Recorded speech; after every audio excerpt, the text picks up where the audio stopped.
welcome back to my channel. My name is Victoria, and today we are going to do a trope versus trope battle. So I did a video a couple of months ago, where I did battle of the book couples, and I used a spinner wheel and I put a bunch of my favorite book couples on there and I spun the wheel and then I chose which one I liked better. So I'm going to be doing something similar, except we're going to be doing it with your guys' favorite tropes. I asked on my Instagram what your favorite tropes were, and then I took all of them and put them in a spinner wheel, and I am going to give you a recommendation for each of the tropes that come up, and I'm just going to do which trope I like better. So that's going to be it. It's just an easy, fun, different type of recommendation video, and I'm going to record my screen and we're going to get right into it. Okay, so I should be recording now. Okay, so first spin. I hate the sound, so I did turn the sound off the spinner. Okay, so the first one we got is best friend's sibling. So I tend to read more best friend's brother than best friend's sister romances, but a best friend's brother romance that I absolutely love is The Right Move by Liz Tom Ford. It's probably going to be on my top favorite books of the year list for this year. It is book 2 in the Windy City series, and it is about a heroine whose name is Indy, and she is down on her luck. She recently had her boyfriend cheat on her, and so she ends up having no place to live, and Indy's best friend Stevie asks her brother if Indy can move in with him because he is living alone and he doesn't need any help with the rent because he's a professional basketball player.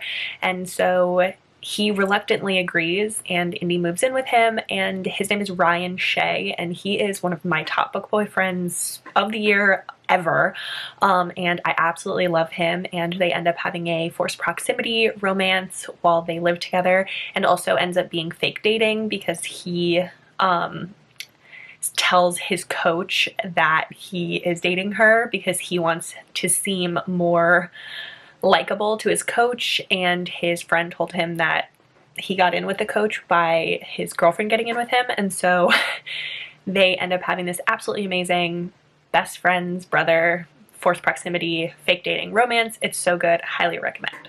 So let's see what's going to compete against best friend sibling.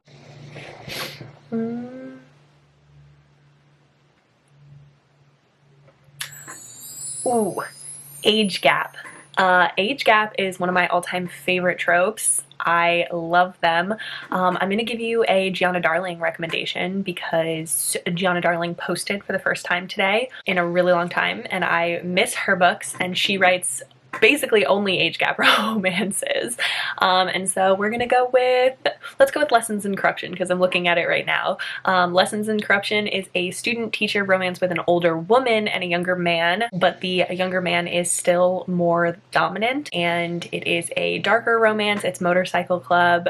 The hero King is the son of the president of the Motorcycle Club, and the teacher's name is Queenie, and she is awesome, and she's his teacher, and it's an amazing age gap romance. Like I said, almost all of Gianna Darling's books are age gap, so you can definitely find one that you like from hers, but she has an amazing writing style, very poetic, and I'm definitely going to go with age gap as my favorite trope over best friend sibling. Now let's go to the second round. Marriage in Trouble is actually one of my least favorite tropes, so this will be interesting if we see what goes against this, but a Marriage in Trouble romance that I absolutely love that I just read recently is King of Greed by Anna Huang.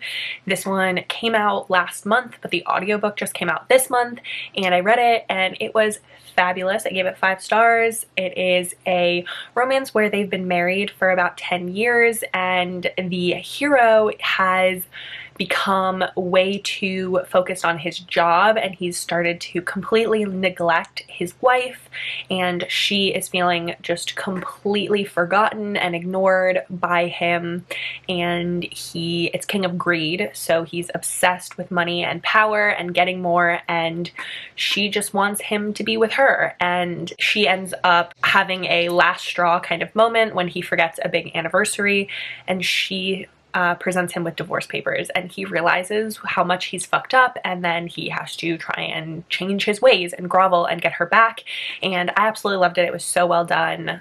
Kings of Sin is such a good series. I'm having such a good time with it, and I absolutely loved that Marriage in Trouble romance. So absolute 5-star. Let's see what's going up against that. Oh, Second Chance, which is also one of my least favorite tropes, so this will be really interesting. But a second chance romance that I actually love is another one that I just read recently, and that is After the Storm by Laura Pavlov. It's the last book in the Cottonwood Cove series, and I adore the Cottonwood Cove series. It's one of my favorite series, and this is a romance between Cage and Presley. They were very much in love when they were younger, but ended up having to break up because of them just a natural, like, growing. They had gotten to a point where their lives were going in different directions, and they tried so hard to make it work, but even though they still desperately loved each other, they ended up having to break up. And it's years later. Cage has had a baby with another woman, and Presley has been married, and she's getting divorced and moves back to their town, and they see each other again, and those feelings that never really went away come back up, and they end up having a second chance romance. And he's a single dad, and I loved it so much. I would highly, highly recommend it. It was so fabulously done. Another 5-star book. But I don't know, between Marriage in Trouble and Second Chance, like I said, they're both not favorites of mine, but I think I'm gonna go with Second Chance over Marriage in Trouble because there are more books that I like that are Second Chance over Marriage in Trouble. Okay, round 3. Reverse Harum.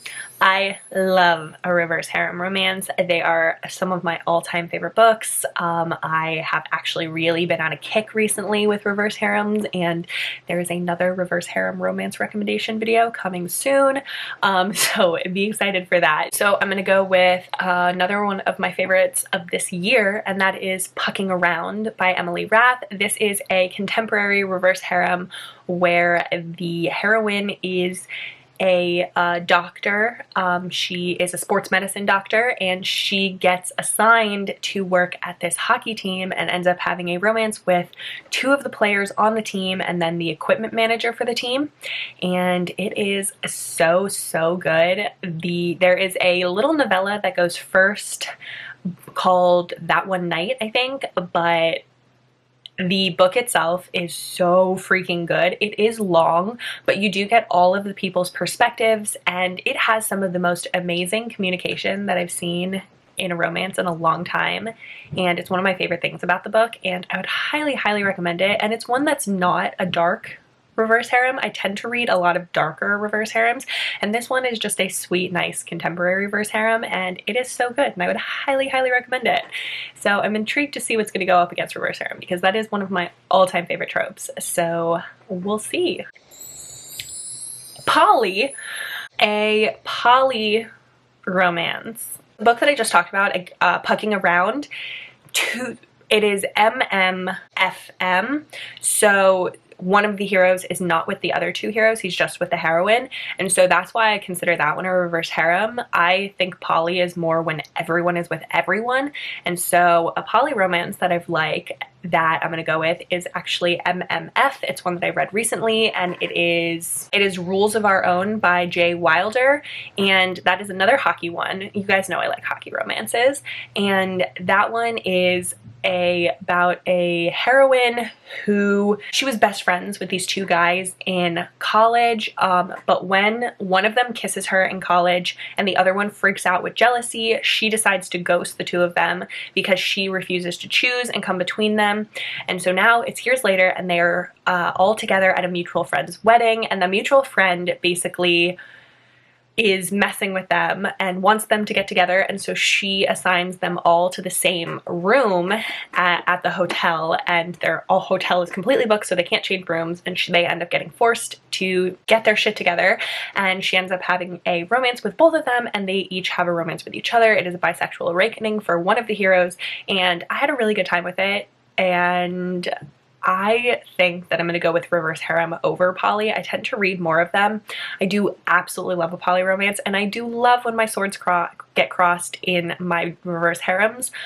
So I tend to like MMFMM ones or any combination of that, of reverse harems, but I do still love a reverse harem when none of the heroes are sexually attracted to each other, but they still are all together in the romance. I think I'm gonna go with reverse harems over poly. Okay, next one. Forced proximity. So forced proximity is one of my favorites. It is one that I feel like goes very well with other tropes. Like, you tend to have a book that, like a lot of the books that I've talked about already have been forced proximity. Like The Right Move is a forced proximity because they are forced to stay in the same house together. They're sharing an apartment. Another one that I like that's forced proximity, I am gonna go with Broken Vow by Sophie Lark. This is a bodyguard romance, and so they are completely forced together because he is forced to be her bodyguard. And so he has to stay with her, follow her around all the time, and so that's where the forced proximity comes in. It is a mafia romance, and I absolutely love it. It's one of my favorites, and we are going to see what that's going up against. Grumpy Sunshine. Oh my gosh. Grumpy Sunshine is my favorite trope of all time. So this is going to win over forced proximity because, like I said, it's my favorite trope of all time. And so a Grumpy Sunshine romance that I love, it's one of my go-to recommendations when I talk about Grumpy Sunshine romances, and that is Unraveling Him by Claire Kingsley. This one is a romance with the Bailey Brothers series where Evan Bailey is a car mechanic and he is just super reclusive, super grumpy. He doesn't like being around a lot of other people, and he ends up making a deal with this girl named Fiona where she needs something from him, he needs something from her, and they end up basically forced proximity again. They end up being hanging around each other in order to make those deals come about, and she is a happy, completely sunshiny heroine, and his life gets completely turned upside down when she marches into it, and it is one of my favorite Grumpy Sunshine romances ever. I absolutely love it. She is so perfect for him, brings all the sunshine into his life, and he reluctantly loves it, and so Grumpy Sunshine is going to win this battle because, like I said, favorite trope of all time. Next one. Okay, so surprise pregnancy. This one is one that I like sometimes. There are definitely surprise pregnancy books that I enjoy, but I have to be in the right mood for it, and I have to know that it's surprise pregnancy going into it. I tend to not enjoy ones where I don't know it's surprise pregnancy and it's a surprise to me. I hate that. It makes me very unhappy. And so for the surprise pregnancy, I am gonna go with Reckless by Elsie Silver. It's one of my favorite books of this year. The heroine and the hero end up having a one-night stand after a party one day, and she ends up getting pregnant, and she tries to tell him that she's pregnant, and she ends up thinking that he rejects her and that he doesn't want to be involved, but there is a little bit of a miscommunication there where he never actually got the message, and so he comes back and finds out that he has a child, and he immediately wants to be involved. He goes completely all in, not only on his child, but also on the heroine whose name is Winter, and she has a lot of walls and he has to break through them. He is another one of my favorite book boyfriends this year. He's definitely gonna make my top book boyfriends of the year. His name is Theo Silva, and I just love this romance. It is so, so good, and the daughter that they have together just makes the book even better, and I absolutely love it. So surprise pregnancy versus Friends to Lovers. So Friends to Lovers is one that I have to, this is another one that I have to be in the mood for. There are Friends to Lovers books that I love. There are also Friends to Lovers books that I despise. I hate in Friends to Lovers when they talk about how they don't want to ruin their friendship. It just adds unnecessary drama that I don't particularly enjoy in my romances. A Friends to Lovers book that I actually do like is Blindsided by Amy Dawes. This is a sports romance with a plus-size heroine, and they are best friends, and they end up, she is a virgin and she's about to turn 30, and she doesn't want to be a 30-year-old virgin, and so she decides to ask her best friend Mac for some help with finding a boyfriend, and he decides to help her out.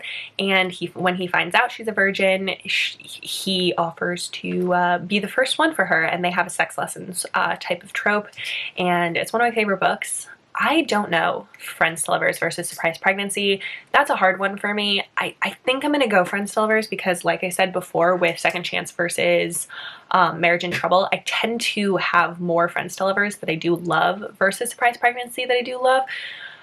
So I think I'm gonna go with friends to lovers. Next one. Single parent. I love a single parent romance. It is another one of my all-time favorite tropes, specifically single dad, but I do love a single mom too.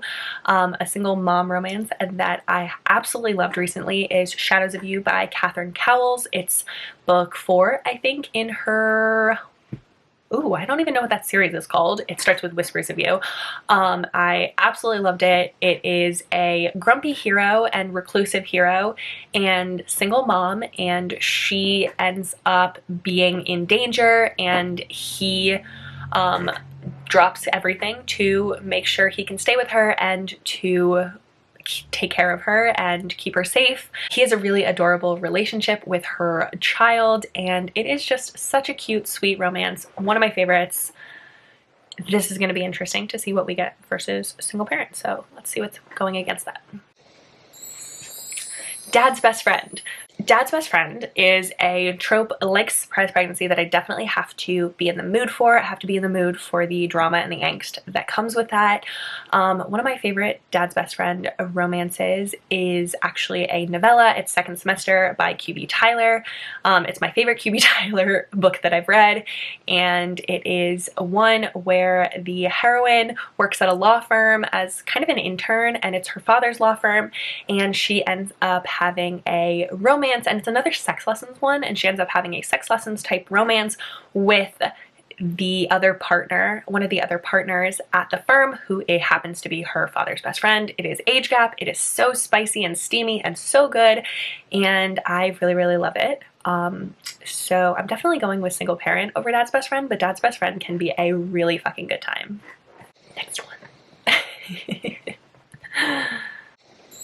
Okay, we have fake dating.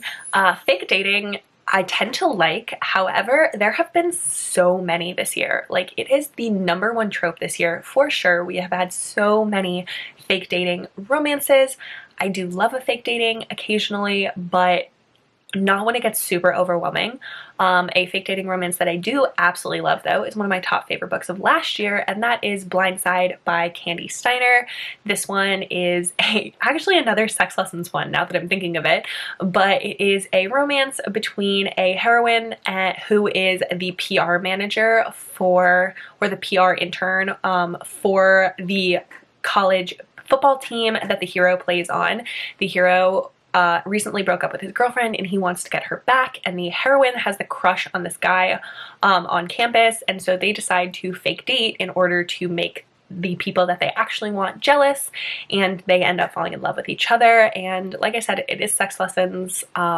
Clay, who is the hero in this book, is another one of my top favorite book boyfriends, and I absolutely love this book. It was a 5-star read for me, for sure. Okay, what is that versus? Ooh, forbidden. Fake dating versus forbidden. That's a hard one.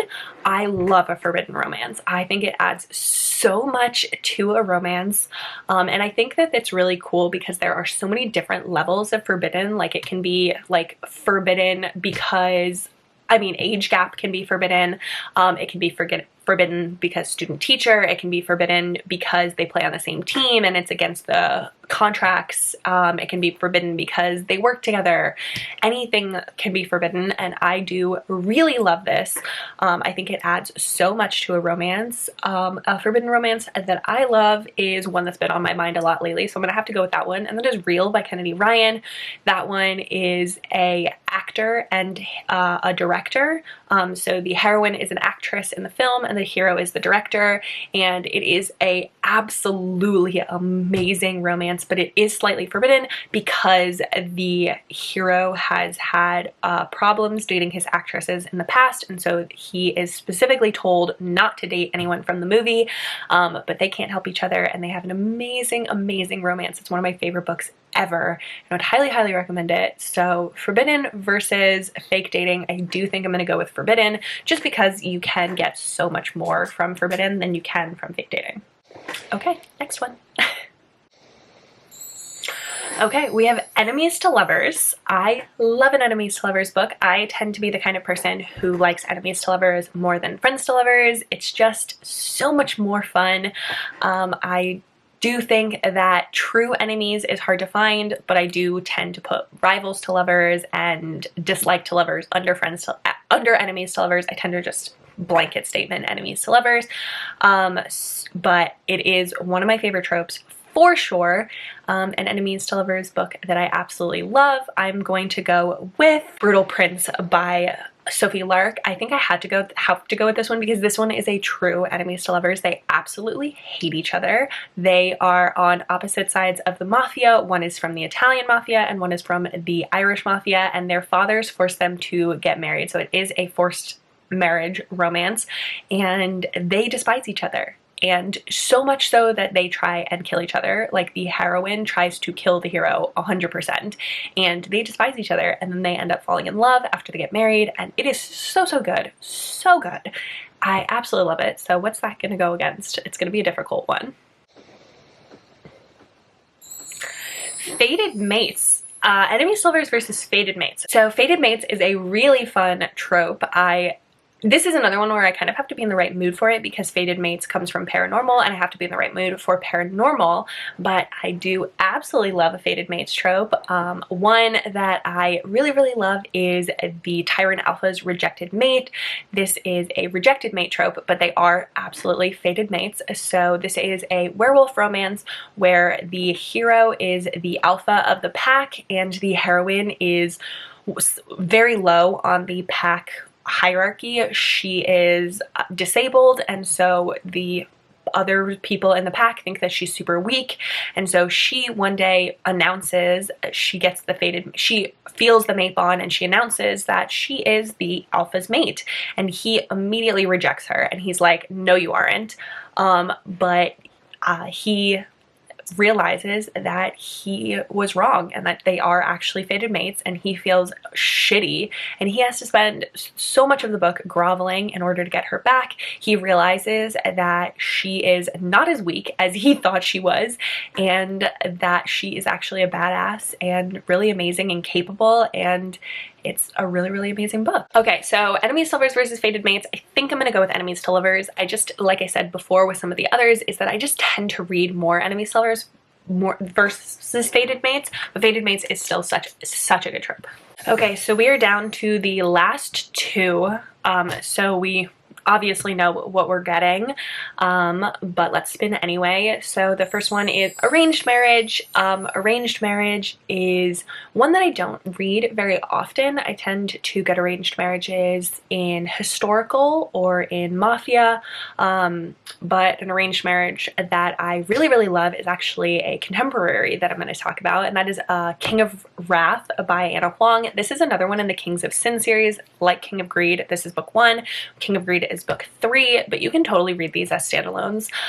So King of Wrath is an arranged marriage romance where the heroine and the hero are arranged by the heroine's parents, and they are engaged, and the heroine thinks that they're engaged and this is going to be all great, and she knew that she was going to have an arranged marriage, but the hero actually has a ton of secrets and stuff that he is holding against her father, and he is actually really angry at her father and has a lot of secrets, and it is a really, really amazing romance. He does not want to get married to her at all and is really just stringing her along, but he ends up falling in love with her, and it is so, so good. So arranged marriage versus best friend's dad. I hate best friend's dad. So best friend's dad is too stressful for me. I am fine with dad's best friend. I think dad's best friend is a sexy trope. Best friend's dad makes me so stressed because I would get so worried that my best friend would be upset. Like, I feel like best friend's dad, I am more stressed about my best friend being angry at me than my dad being angry at me. So I don't actually think I have a best friend's dad recommendation. I can't even think of one that I have actually read because I avoid them so much. So obviously arranged marriage is going to win this battle, but I really have no idea if I have read a best friend's dad romance. I don't think so. I avoid them so much, so I don't even think I can give you a recommendation. I am sorry about that. But these are your favorite tropes, so obviously one of you, your favorite trope is best friend's dad, so let me know in the comments one that's really good that if I read a best friend's dad romance, which one should it be? Because I don't think I've read one. But that's the last one, that's the last trope. So let's go through we can X out of this. That's it. That was all the tropes. So let me read off the winners that we had. So according to the spinner wheel, my favorite tropes are age gap, second chance, which is surprising, reverse harem, grumpy sunshine, friends to lovers, single parent, forbidden, enemies to lovers, and arranged marriage. So of your favorite tropes, those are my favorites from your favorite tropes. Those are the ones that win this battle. That's gonna be it for this video. So like this video if you liked it, subscribe, stick around, see more content from me, and I hope that you have the absolute best day. Bye.